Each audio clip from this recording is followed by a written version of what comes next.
Hey everyone! Welcome back to your English listening practice. Today's video is very special. It's 1 full hour that will change the way you think about English, and maybe even about yourself. Here, you'll listen to 3 powerful stories about learning to think in English, about speaking with confidence, and about overcoming anxiety. Each story will not only improve your listening skills, but also help you grow mentally and emotionally. Because English isn't just a language, it's a new way of thinking. So, find a quiet place, relax, and just listen. Let these stories guide you. And if you want to challenge yourself, repeat after me, shadow the words, and notice how natural your English starts to sound. Before we start, let me know in the comments, where are you listening from? I love seeing people from all around the world learning together here. All right, are you ready? Let's begin our first story, How to Think in English. You understand English words, you watch videos, maybe even think, I know this. But then when it's time to speak, something strange happens. Your brain freezes. You translate every word from your native language, and by the time you finish your sentence, the moment is gone. Sounds familiar? You're not alone. Every English learner faces this moment. The problem is not your grammar. It's not your vocabulary. It's how your brain works and how you think. Thinking in English feels like a mystery, something only advanced speakers can do. But the truth is, anyone can train their brain to think in English. You don't need to live in London or New York. You don't need perfect grammar. You just need practice, the right kind of practice. So let's talk about how your brain learns to think in a new language. Imagine you were a child again. You didn't study your first language with grammar books or vocabulary lists. You learned by hearing, feeling, connecting words with actions and emotions. When your mom said apple, she showed you an apple. When she said sleep, you went to bed. No translations, just pure meaning. That's how you built your first language, through direct connection. Thinking in English works the same way. The problem is, when we grow up, we try to learn English the wrong way. We try to build it on top of our native language, word by word. But your brain can't think in 2 systems at once. It always chooses one main path. So if you want to think in English, you must slowly make English your main path for certain things, for thoughts, emotions, daily activities. That's the secret. But let's be real, it's not easy. Maybe you tried before. You told yourself, from now on, I'll think in English. But then after 2 minutes, your thoughts come back in your language. You feel disappointed. You think, I can't do this. But you can. You just need the right process. Let me show you how. The first step is exposure. You need English around you all the time, not only during study hours. When you wake up, think, good morning. When you make coffee, think, I'm making coffee. When you go outside, describe what you see. It's sunny. The air feels nice. These simple thoughts are like small workouts for your brain. The goal is not to be perfect. The goal is to make your brain feel comfortable using English for daily life. Your brain doesn't care about mistakes. It cares about repetition. The more you repeat English in real situations, the more natural it becomes. Step 2 is stop translating. This one is hard, but it's key. Translation is like walking with crutches. It helps for a while, but it slows you down. Every time you translate, you create a delay between your thought and your words. To stop translating, you must connect words directly to images or feelings. For example, don't think яблоко equals apple. Just think of the apple itself, red, sweet, fresh. Then say apple. Your brain links the word with the image, not with your native word. That's how children learn. Try this with emotions too. Don't think sumno equals sad. Think of the feeling of sadness, the heaviness, the tears, and say sad. Soon your brain will skip translation naturally. The third step is immerse emotionally. It's not enough to just read or listen. You need to feel. Watch movies, listen to songs, read short stories, but feel them. When a movie character laughs, smile. When they cry, feel their pain. When you connect emotion to English, you create strong memory links. Your brain remembers emotions much longer than words. That's why emotional stories help you think in English faster. Step 4 is narrate your life. This is one of my favorite exercises. Talk to yourself in English during your day. Describe what you're doing, what you see, what you feel. For example, I'm walking to the bus stop. The sky looks gray. I feel tired, but okay. At first, it may feel strange, but soon it becomes natural. You begin to build an inner voice in English. And when you have an English inner voice, you no longer need to think about English. You just live it. Step 5 is use Binglish for fun. Don't make English only about study and work. Use it for joy. Watch funny YouTube videos, read memes, follow creators who make you smile. When English becomes fun, your brain relaxes. Learning becomes faster. Remember, your brain loves pleasure. When you connect English to positive emotions, you'll start thinking in it automatically because it feels good. Step 6, and maybe the most important one, is be patient. Thinking in English doesn't happen overnight. It's like growing a plant. You plant small seeds every day. One thought, one word, one feeling, and slowly it grows. One day, you realize you just thought something in English without trying. That's the magic moment. And it will come. But you have to give yourself time. Don't judge your progress by others. Everyone's brain learns differently. Some people take 3 months. Some take 1 year. The only thing that matters is consistency. A little English every day beats one big study session once a week. Keep your momentum. Now, maybe you're asking, but what if I don't have people to talk to? Good question. You can still train your thinking alone. Here's how. Start a small English journal.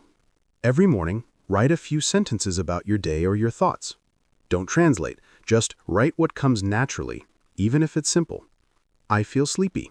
The weather is cold. I want coffee.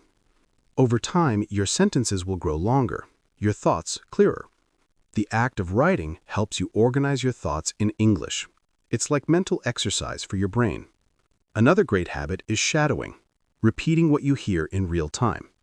Choose a short video or podcast in English, play one sentence, pause, and repeat it with the same tone and emotion. It may feel funny, but it's powerful. You're not only training your pronunciation, you're training your brain to think and respond in English rhythm. Step by step, your brain starts predicting the next words automatically. That's when you begin to think in English, not just understand it. But here's something most learners forget. Your environment shapes your thoughts. If you always live in your native language, it's hard for your brain to switch. So, little by little, start building a mini English world around you. Change your phone's language to English. Follow English-speaking YouTubers or influencers. Listen to short podcasts while cooking or walking. Label things around your house: mirror, window, door. Every time you see them, your brain will connect the word directly to the object, not the translation. These small changes create constant reminders, silent teachers all around you. Soon, your home becomes your English environment. And when your environment changes, your mind follows. But don't try to force it too fast. Sometimes your brain will feel tired. You'll say, "I can't do this today." That's normal. Thinking in another language takes energy. Give yourself breaks. Let your brain rest. Because language grows best when you mix focus with relaxation. Some of your best progress will happen when you're not studying, when you're walking, cooking, or even dreaming. Speaking of dreams, did you know that one day you might dream in English? It sounds crazy now, but it's real. Many learners have that moment. They wake up and realize they just had their first dream in English. That's when you know your brain has started to think in the new language. It doesn't happen because you studied grammar. It happens because you lived the language. And that's your goal, not to study English, but to live in English, even if you never leave your country. There's another powerful trick that few people use. Connect English with your interests. Your brain learns faster when it cares. If you love cooking, watch English recipes. If you love sports, follow English commentary. If you love psychology, watch videos about the mind in English. Don't force yourself to read boring texts. Choose content that feels alive to you. Because when your heart is involved, your brain remembers. Every new word becomes part of your passion, and passion builds strong neural connections. Remember, you don't have to understand every word. Focus on meaning, not perfection. Even if you get 70%, your brain is learning. Slowly, it fills the missing pieces. Like a puzzle, one day it just clicks. Let's talk about fear for a moment. Many learners are afraid to speak because they don't think fast enough. But here's the truth. Thinking fast doesn't mean being perfect. Native speakers also hesitate, make mistakes, repeat words. The goal isn't speed, it's flow. And flow comes when you stop judging yourself. The more you relax, the easier it becomes. So next time you can't find the right word, don't panic. Use simple language. Don't say, I am feeling a bit under the weather. Say, I feel sick. Don't say, it was an outstanding experience. Say, it was amazing. Keep it simple. English isn't about big words, it's about clear thoughts. And clear thoughts come from practice, not perfection. Here's another key point. Your brain speaks the language of pictures. The more you visualize what you say, the faster your thinking becomes. For example, if you say, I'm walking in the park, imagine the park, the trees, the sound of birds, your footsteps. When you add images, your brain stops depending on translation. You think directly in scenes, not words. That's exactly how native speakers think. They don't translate from English to meaning. They see the meaning first. You can train this too. Every time you learn a new word, connect it with a picture, a sound, or a memory. Don't memorize lists. Feel the words. Taste them. Rain is not just dozed. It's the sound on your window, the smell of wet ground, the calm feeling after the storm. That's real learning. That's how English becomes part of you. Another useful habit is to speak before you're ready. You might think, but I don't know enough words. You do. You know enough to start. Waiting for perfect vocabulary is like waiting for the sea to stop moving before you swim. It will never happen. The moment you start speaking, your brain starts adapting. You make mistakes, yes, but those mistakes are lessons. Every time you say something wrong and notice it, your brain rewires. It's like a small correction in your system.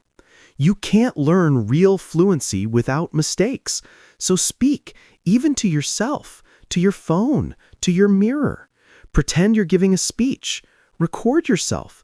You'll be surprised how quickly your brain starts building automatic English thoughts. And when you listen back, you'll notice your progress, even if it's small. It's not about sounding perfect. It's about sounding alive. Thinking in English is also about changing how you feel about English. Many people associate English with pressure, fear, school, exams. You must replace that feeling. Create new associations. English equals growth. English equals freedom. English equals new opportunities. When your emotions around English change, your brain will no longer block your thinking. It will open. You'll want to use English more and more. That's when it becomes natural. Here's something personal. I once met a student named Maria. She had studied English for 10 years, but still couldn't think in it. She told me, "I know all the rules, but my mind is stuck in translation." I told her, "Forget the rules for 1 month. Just live in English." She started watching romantic movies in English every evening. She changed her phone language. She kept a daily journal. And after 1 month, she said, "Something strange happened. I was boiling water, and I thought, I'm boiling water in English." I didn't plan it. It just came. That's the magic moment. It comes quietly. You don't notice it coming, but when it arrives, it changes everything. You realize English is no longer outside of you. It's inside your thinking. That's what you're working toward. One thought, one sentence, one emotion at a time. So be patient with yourself. You're training your mind, not memorizing data. And the mind changes slowly, like water shaping stone. But it changes. Always. Another trick that helps is using micro-questions. Throughout the day, ask yourself small questions in English. What am I doing? How do I feel? What time is it? What do I want to eat? Answer in English too. I'm writing. I feel happy. It's almost lunch. These little dialogues are powerful. They create instant mini conversations in your head. Soon, your inner voice becomes bilingual. Then, mostly English. This is how your brain switches automatically. It starts answering before you even think to translate. That's when you know you're really thinking in English. And don't worry if your English thoughts sound simple. That's how every new system begins. Complexity comes later. First comes clarity. Do you ever feel like your mind never stops? You wake up tired, your heart beats faster than it should, and even when nothing is wrong, your brain still finds something to worry about? Maybe it's your job. Maybe it's money. Maybe it's the fear of the future. That heavy, invisible pressure that follows you everywhere. You smile in public, but inside, your thoughts are running like a movie you can't pause. I used to live exactly like that, for years. But before I tell you my story, a quick note. Welcome to this channel, where we improve our English through real, meaningful stories. As you listen, don't just focus on words, feel the story, imagine it, live it, because that's how your English and your mindset grow together. All right, so here's how it all started. When I was younger, I used to believe that worrying meant caring. If I didn't worry about something, it felt like I wasn't taking it seriously. Exams, relationships, family, career. I thought worrying was my way of preparing for problems. But the truth? I wasn't preparing. I was just exhausting myself. I remember one night. I was lying in bed, eyes wide open, staring at the ceiling. It was 2 a.m., then 3 a.m., then 4 a.m. My thoughts were like a storm. What if I fail? What if I lose everything? What if people see that I'm not good enough? And suddenly, something strange happened. A quiet voice inside me said, "What if everything goes right?" It stopped me completely. I sat up, took a deep breath, and realized I had spent years imagining disasters that never happened. I had trained my brain to expect the worst, and it became my habit. The next morning, I decided something had to change. I couldn't live in fear anymore. I wanted peace, not panic. And that was the beginning of my journey to stop worrying. But before I tell you how, let's be honest. Stopping anxiety isn't easy. Worry is like an old friend that keeps coming back. Even when you say, "I'm fine," it whispers, "Are you sure?" So I didn't try to fight worry. I decided to understand it. Step 1, notice your thoughts. Most of the time, we don't even realize we're worrying.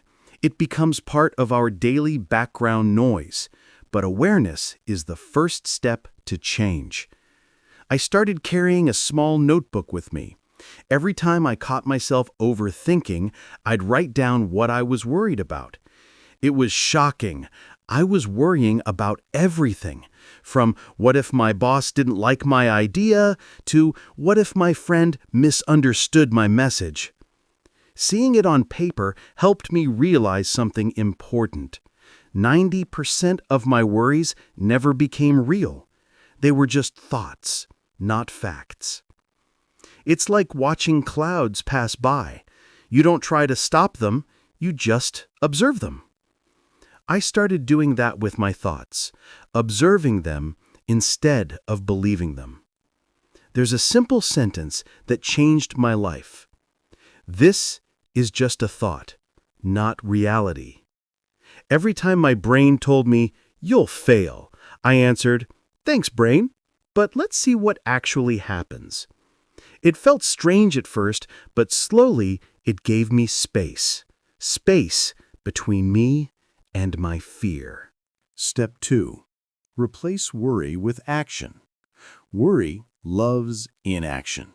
The more you think without doing, the bigger the fear grows. So I started asking myself one question. What can I do right now? If I was worried about money, I'd check my budget. If I was scared about work, I'd prepare for the meeting. If I couldn't do anything, I'd go for a walk to calm my body. It's amazing how doing something small gives you power. Action replaces fear with movement. Because worry is like a rocking chair. It gives you something to do, but it doesn't take you anywhere. When I took small actions, I realized I wasn't powerless. I was just frozen. And action was how I melted that fear.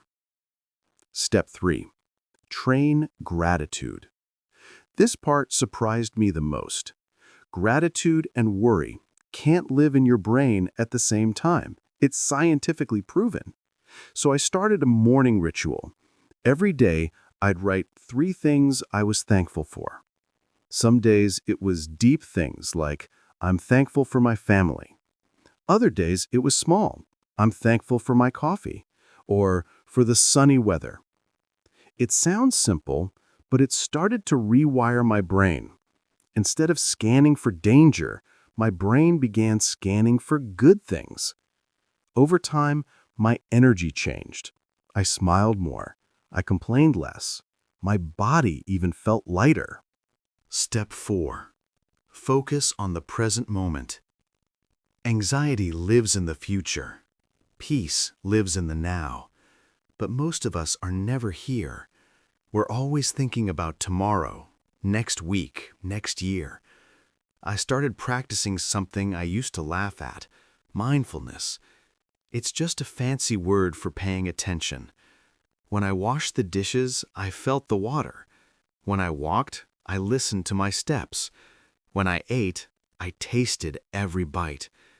It was like returning home to the present. And here's the interesting thing. When you're fully present, your mind can't panic. Panic needs time travel. It needs you to live in the future. But if you're here, in this exact moment, worry loses its oxygen. Step 5. Accept uncertainty. This one was hard for me. I wanted control. I wanted guarantees that everything would be okay. But life doesn't work that way. I realized that control is an illusion, and uncertainty isn't the enemy. It's the natural state of life. The truth is, we don't know what will happen tomorrow. We don't know if people will like us or if our plans will work, but we can survive not knowing. We've always survived. I started repeating a new mantra: I can handle whatever comes. It's not about trusting the world. It's about trusting yourself. That sentence made me brave, because when you believe you can handle life, you stop needing to control it. Step 6. Calm the body to calm the mind. Sometimes worry doesn't start in your thoughts, it starts in your body. When your heart beats faster, your brain panics and says, something's wrong. So I learned to calm my body first. I practiced slow breathing. Inhale for 4, hold for 4, exhale for 6. I went for long walks without my phone. I took cold showers. And every night before bed, I'd stretch for 5 minutes and tell myself, you're safe. It's amazing how your brain starts believing what your body feels. When your body is calm, your mind follows. A few months later, I woke up one morning and something was different. The silence in my head felt strange. Peaceful, but strange. I made coffee, sat by the window, and realized I wasn't worrying about anything. That's when I understood. Peace doesn't mean your problems disappear. It means your problems no longer control you. And that peace, it's built, step by step, habit by habit, moment by moment. I still get nervous sometimes. I still have bad days. But now, when worry knocks on the door, I smile and say, I see you, but I'm busy living. Looking back, here's what I know for sure. Worry doesn't protect you. It only drains you. Your thoughts are not facts. Gratitude and anxiety can't live in the same space. You can't control everything, and that's okay. Peace isn't found, it's practiced. And if you ever feel like you're drowning in thoughts, remember this: even peace takes practice. It's okay to not be okay sometimes. You're not broken, you're human. So next time your mind starts spinning with what-ifs, take a breath. Ask yourself, can I do something about this? If yes, do it. If no, let it go. Life is too short to spend it rehearsing disasters. And maybe, just maybe, the things you're afraid of are not as scary as you think. Because sometimes, the moment you stop worrying about what could go wrong, you finally make space for what could go right. Thanks for listening. If this story helped you, remember to subscribe. Here we learn English through stories, but we also learn how to live with more peace, purpose, and presence. So, take a deep breath. You're doing better than you think. See you in the next story. Hey everyone, it's Emily here. I want to tell you something that I've never really said out loud before. For a long time, I was terrified of speaking English. Not nervous, not shy, terrified. Every time someone asked me a question in English, my heart would start beating so fast that I couldn't even hear the words properly. It felt like the world around me went blurry. My brain would go completely blank, like someone had pressed a mute button inside my head. Have you ever felt like that? When you know the words, you've studied for months, maybe even years, but the moment you open your mouth, nothing comes out. That was me, completely frozen. I remember one moment so clearly, it's burned into my memory. It was 2 years ago, and I was working in a small IT company in Warsaw. I had a comfortable desk, a friendly team, and a boss who believed in me. Maybe even more than I believed in myself. One day, he came to my desk with a big smile and said, "Emily, we have a video meeting tomorrow with our American partners. You'll help me translate, right?" I smiled and said, "Of course." But inside, my stomach dropped. My hands started shaking immediately. I thought, why me? Out of everyone, why me? That night, I tried to calm myself. I practiced simple sentences. Hello, nice to meet you. How are you today? let's start the meeting. I repeated them over and over again in front of the mirror until I could say them perfectly. I told myself, it's fine, I can do this, it's just a few words. But when the next morning came and the meeting started, everything went wrong. The screen lit up and I saw the smiling face of our American partner, John. He said, "Hey, Emily, nice to finally meet you." I froze, completely. I smiled, but my mouth didn't move. I could hear myself breathing heavily through my headset. My boss looked at me and waited. John waited too.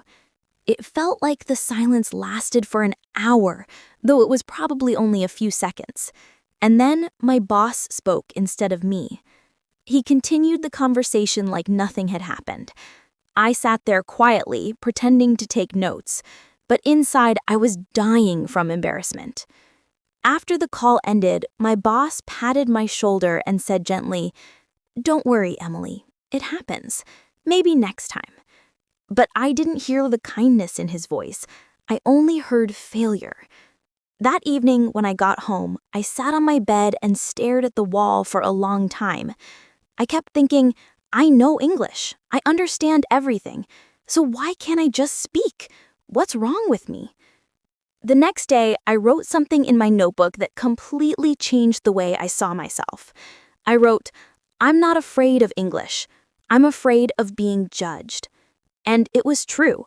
I wasn't scared of the words or the grammar or even my accent. I was scared of people laughing, scared of saying something stupid, scared of that awkward silence after a mistake. Maybe you felt that too, the fear of not being good enough. For the next few weeks, I tried to avoid every situation where I had to speak English. When my boss mentioned another call, I pretended to be busy. When tourists asked for directions on the street, I pointed silently instead of speaking. Every time I stayed quiet, I felt safe for a second, but also weaker. And one night, I realized something important. Silence doesn't protect you. It only slows you down. That same night, I decided something had to change. I stood in front of the mirror and said out loud, "I'm done being afraid." My voice was shaking, but I said it again, louder. "I'm done being afraid." It sounded powerful. It felt like a promise to myself. I didn't want to keep living like a silent version of who I could be. So I made a plan, a real one, not just wishful thinking. I called it my 4-step confidence plan. Step 1 was simple. Talk to myself. I started with just 5 minutes a day in front of the mirror.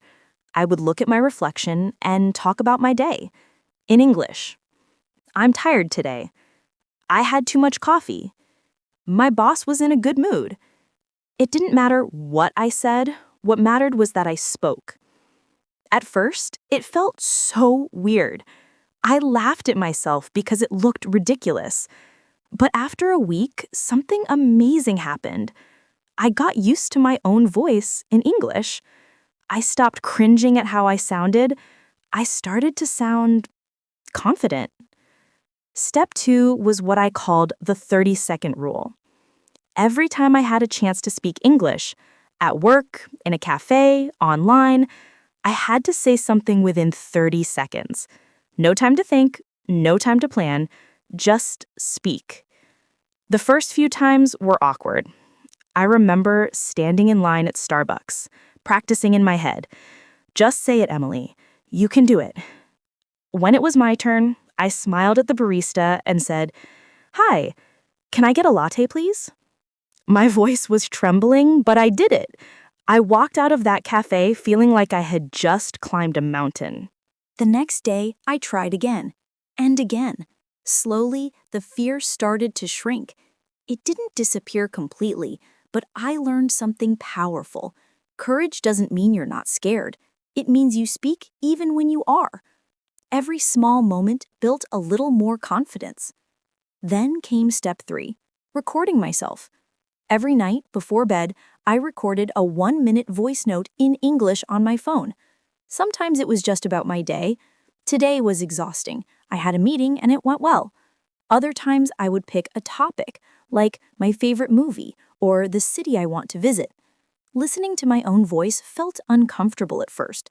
I thought, oh no, my accent sounds terrible. But then I started noticing little improvements. My sentences flowed more naturally. My pronunciation got clearer. I began to correct myself without feeling ashamed. It was like being my own teacher. But the most important part, step 4, was finding kind people to practice with. I joined an online speaking club for English learners. The first meeting terrified me. My heart was pounding as I logged into Zoom. I could see 10 little faces on the screen, smiling and waiting. When it was my turn to introduce myself, I froze for 2 seconds, but then I remembered the mirror, the recordings, the cafe. I took a deep breath and said, "Hi everyone, I'm Emily from Poland. I'm here because I want to stop being afraid to speak English." The group clacked, and just like that, my fear melted a little more. Those meetings became my favorite part of the week. The people there weren't perfect, they made mistakes too, and they laughed about them. Nobody judged, everyone was learning, just like me. And that's when I understood something that changed everything. People don't care if your English is perfect. They care if you're confident. Little by little, I started speaking more at work, too. When my boss asked questions in English, I answered, slowly, but without hiding. When colleagues joked in English, I joined the laughter. I stopped overthinking every word and started focusing on connection. Because that's what language is for, right? Not perfection, connection. Then, 3 months later, came the big test. Another meeting with our American partner, John, the same guy who had smiled at me months ago while I sat in silence. When my boss told me about it, my first reaction was fear, that old familiar feeling. But then I thought, no, not this time. I had practiced too much. I had spoken too many words to go back now. The morning of the meeting, I put on my favorite white blouse, tied my hair neatly, and stood in front of the mirror one last time. "You're ready," I told myself. "You've got this." My heart was still beating fast, but it wasn't fear anymore. It was excitement. When the call started and John's face appeared again, he smiled and said, "Hey, Emily, good to see you again." I smiled back and said clearly, "Good to see you too, John. How's everything going?" My voice was calm. My words came naturally. The conversation continued, smoothly, comfortably. We talked about the project, about new ideas, even about the weather in California. I laughed. I actually laughed during a business meeting in English. When the call ended, my boss looked at me with surprise and pride. "Wow, Emily," he said, "your English has really improved." And I'll never forget what I felt in that moment. Not pride, not relief, freedom. The freedom of being able to say what I think in another language without fear. After that meeting, something inside me shifted. It wasn't just about English anymore. It was about confidence, about finally believing that I could do something I'd always thought was impossible. That night, I walked home slowly, enjoying every step. The city felt different. The lights looked brighter, the air colder, but refreshing. I remember smiling to myself and whispering, "I did it." I felt like I just unlocked a door that had been locked for years, and behind it was a version of me I had never met before. But confidence, I learned, isn't something you win once and keep forever.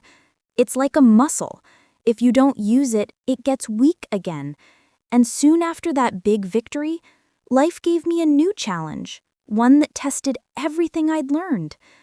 A few weeks later, my company decided to send me to a short conference in Berlin. It was my first business trip abroad. When I saw my name on the list, my first reaction was excitement. followed immediately by fear. The email said the conference language was English. Presentations, discussions, networking, all in English. I remember staring at the screen, my heart pounding again. Can I really do this? I had spoken confidently in that one meeting, but now this was something else. This time, I'd have to speak to strangers, professionals, experts, people who might speak much better English than me. For a few days, I kept imagining everything that could go wrong. What if someone asked me a question and I didn't understand? What if I said something wrong and they laughed? What if my accent made me sound stupid? But then, one evening, I remembered that night months ago when I looked in the mirror and said, "I'm done being afraid." That sentence came back to me like a whisper from the past. I realized that fear never disappears completely, but I could choose not to listen to it. So I packed my suitcase, took my small notebook, and wrote on the first page, "Don't be perfect, be brave." The first morning in Berlin, I walked into the conference hall feeling nervous but ready. I remember the smell of coffee, the sound of people chatting in different accents, the big posters with words like innovation, communication, connection. My hands were shaking, but I smiled anyway. When someone approached me and said, "Hi, where are you from?" I smiled back and said, "I'm from Poland. It's my first time at this conference." My voice was soft but steady. The man smiled and said, "Welcome! You'll love it here." And just like that, I realized something simple. Most people are kind. They don't care about your mistakes. They care about your energy. Over the next 2 days, I forced myself to speak in every session, to ask at least one question, even if it was short. The first time, my voice was trembling so much that the microphone picked up the shaking sound in my hand, but after a few times, it felt easier. I started to focus on what people were saying, not on how I sounded. I laughed with strangers, exchanged business cards, and even joined a small dinner group on the last evening. There were 6 of us from 5 different countries. The whole dinner was in English, and I enjoyed every second.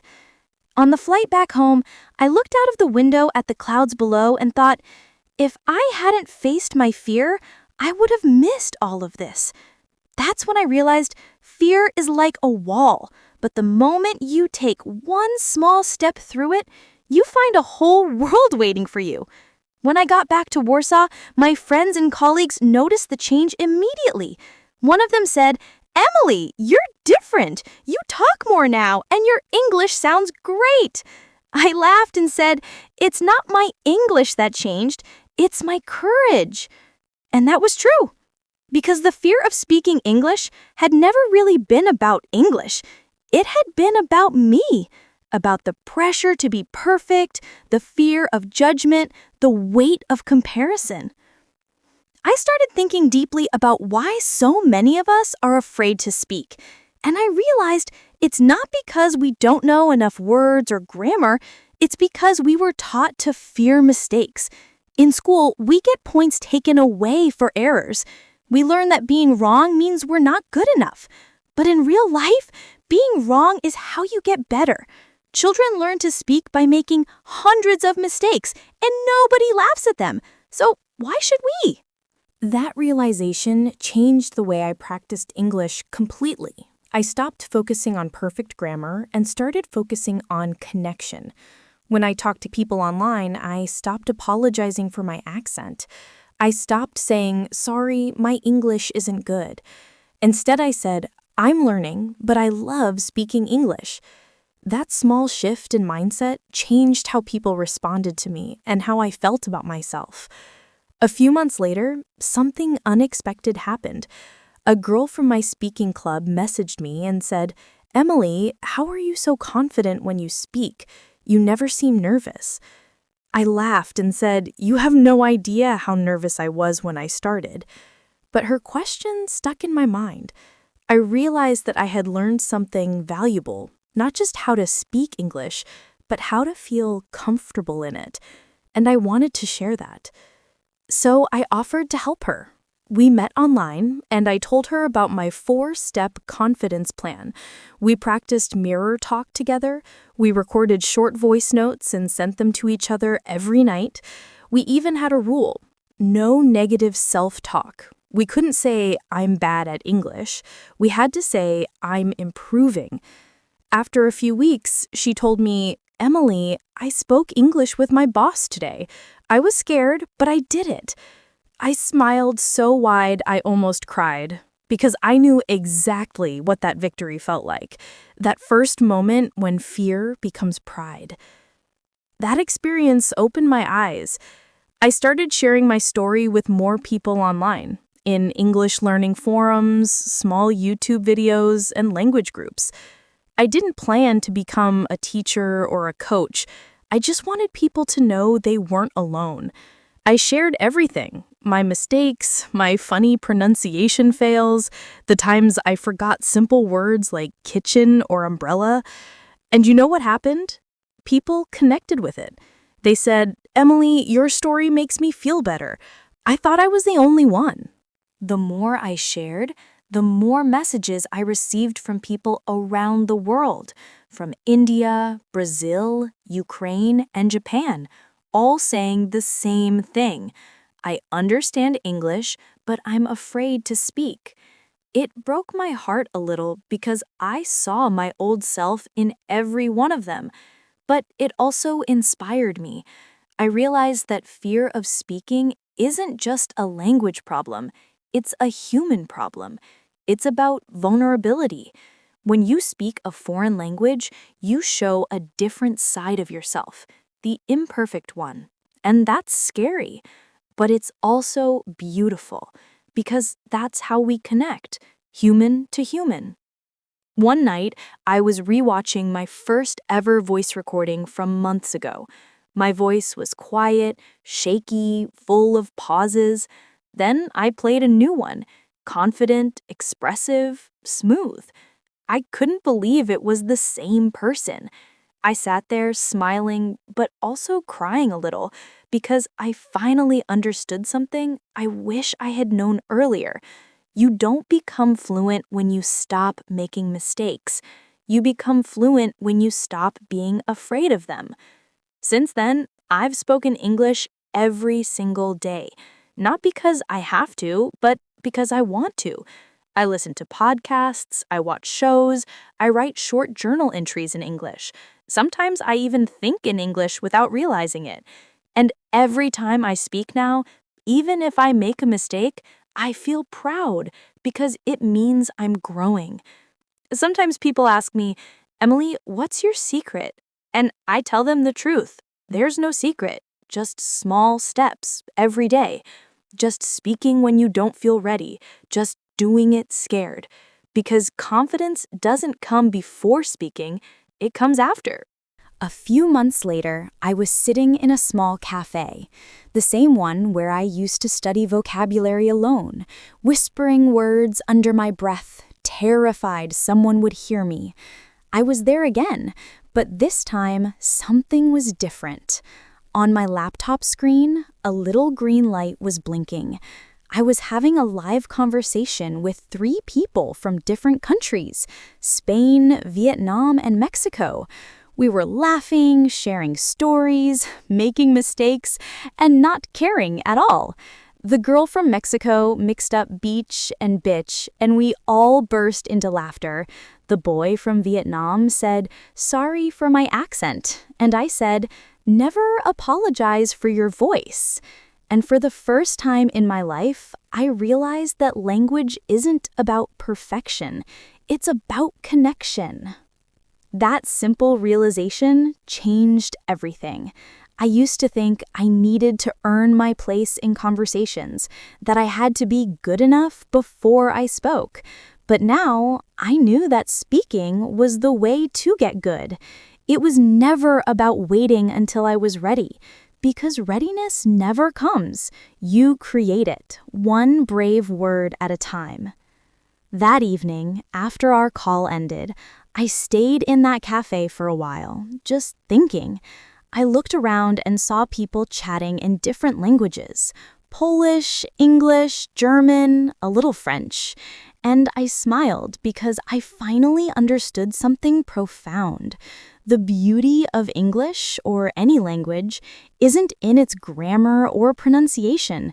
It's in the bridge it builds between hearts. The next day, I recorded a short video and posted it online. I titled it, "I was afraid to speak English for years. Here's what helped me." I spoke slowly, from the heart, with no script. I shared everything I'd gone through: the fear, the shaking hands, the embarrassment, the laughter, the breakthroughs. I didn't care if my English wasn't perfect. I just wanted someone out there, maybe sitting in their room feeling scared to speak, to know you're not alone. I thought only a few people would see it, but within a week, thousands did. Comments started flooding in. I cried watching this. It's my story too. I thought I was the only one afraid to speak. You inspired me to try again. Every comment felt like a small spark, proof that my pain had turned into someone else's hope. That's when I realized that sharing your story can heal not just you, but others too. I started posting more. Not lessons, not grammar rules, just real stories about what it feels like to learn, to struggle, to try again. People started calling my videos comfort for English learners. And honestly, that meant everything to me, because that was exactly what I needed when I started.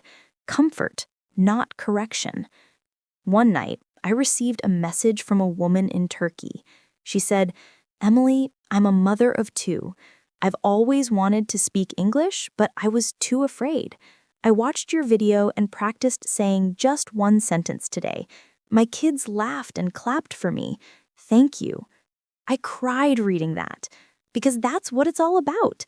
Not being perfect, but being brave enough to begin. Months passed and my channel grew. People from all over the world started sharing their own stories of how they faced their fears. I began hosting small online meetups called Speak Scared sessions. The rule was simple. Everyone had to speak, even if their voice trembled. And we celebrated every mistake. We even had a funny saying: each mistake is a medal. The idea was, the more you mess up, the more you grow. I loved those sessions. Seeing shy people slowly open up, hearing laughter replace fear, it was the most beautiful transformation. One guy from Brazil told me, "I used to hide my accent. Now I'm proud of it." A woman from Japan said, "For the first time, I enjoy speaking English." And every time they shared those words, I felt a little bit of my old fear dissolved completely. But even with all those amazing moments, there were still days when the old voice of doubt returned. Sometimes I'd record a video and think, my English isn't natural enough, or people will judge me. But now I had learned how to talk back to that voice. I'd smile and say, "Thank you for trying to protect me, but I don't need you anymore." And then I'd hit publish anyway. The truth is, the fear of speaking never disappears entirely. It just becomes smaller than your courage. It becomes a whisper you can walk beside instead of a wall that stops you. And that's what I want everyone who hears my story to know. If you're afraid to speak English, you're not broken. You're just human. The fear means you care. You want to do well. But don't let that care turn into silence. The world doesn't need perfect English. It needs your voice. Your accent tells your story. Your mistakes show your bravery. Your voice, even if it shakes, is worth hearing. So, next time you want to say something in English, but your heart starts racing, do it anyway.